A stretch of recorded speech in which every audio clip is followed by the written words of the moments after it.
Olá, tudo bem? Hoje eu vou passar algumas dicas do que são os erros mais comuns cometidos pelos ciclistas, né? Para que você evite. Lógico que a gente sabe que os erros acontecem, mas eles não devem ser repetidos. E para isso eu vou passar algumas dicas aqui de coisas que acontecem frequentemente. O ciclista pensar que mais é melhor. Nem sempre mais é melhor, né? A gente tem que pensar na quantidade e não na qualidade e não na quantidade. Porque você precisa entender que o ciclismo é uma construção de força, de potência. E aí você sempre visando volume, não significa que você vai ficar forte. Para ficar forte, você tem que trabalhar a força, né? Então, às vezes é mais importante você fazer um treino de 1h30 com bastante intensidade do que pensar, puta, hoje eu tenho tempo, vou fazer 5 horas. Então, pensa nisso, tá? Nem sempre você fazer muito volume vai te trazer mais qualidade. Existe um momento certo para trabalhar o volume, como por exemplo agora, que seria um momento para trabalhar a base. Esse sim é um momento de progressão de volume, mas vai chegar um momento que esse volume vai afunilar e se transformar cada vez mais em intensidade, tá joia? Sempre procurar performance. Quando o atleta procura sempre performance, ele quer sempre fazer força todo dia pensando em fazer mais e mais intensidade. E aí, talvez no início você possa ter até um retorno disso aí, mas chega uma hora que o corpo já não tem mais de onde tirar força. E aí é aquele momento que você deve tirar um pouco de intensidade e o regenerativo faz parte, o descanso faz parte, tudo isso é um bloco de treino, né? A gente tem que construir esse bloco e fazer cada especificidade. Lembrando que existem treinos regenerativos, treinos de rodagem, né, com intensidade mais baixa, onde a gente visa um pouco mais de volume, e os treinos de alta intensidade, onde a gente vai trabalhar ali de forma mais incisiva as capacidades físicas, visando competições, etc. O atleta pensar que força não é importante, trabalho de força, né, na academia propriamente dita. E quando eu falo trabalho de força, não significa a força bruta, tá? Significa um trabalho de musculação, um trabalho de força de resistência.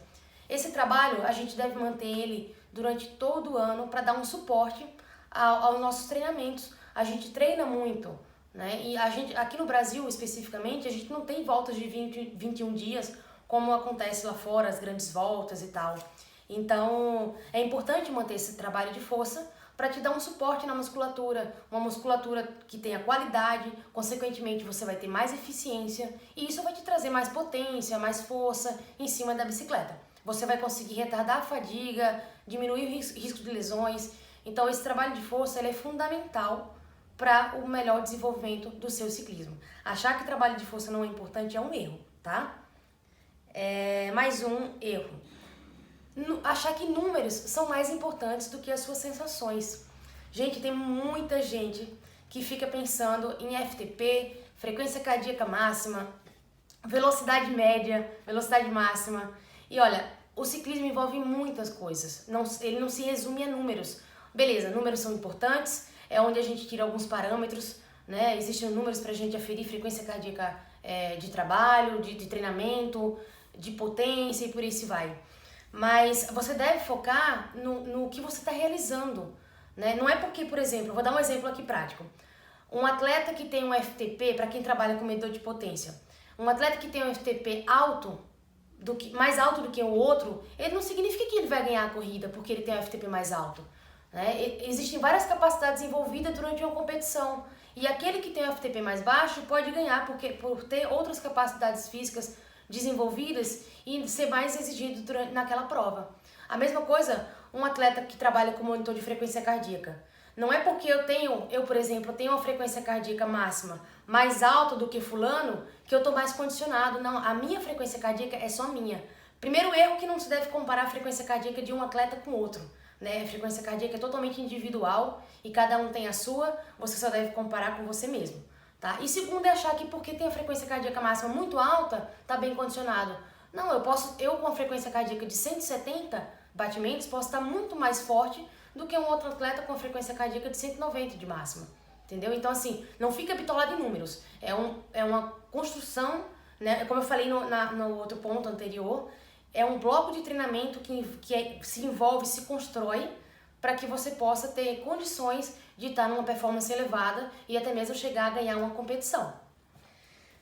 Bom, o que mais? Outro erro super importante é não fazer off-season, não tirar aquele período de transição, que é onde o corpo vai descansar e você vai planejar, né, aproveitar esse dia de descanso para até pensar nos erros que foram cometidos ao longo daquela temporada anterior, descansar o seu corpo, descansar a sua cabeça principalmente, fazer algumas coisas que você não consegue fazer ao longo do ano devido ao tempo que os treinamentos te exigem.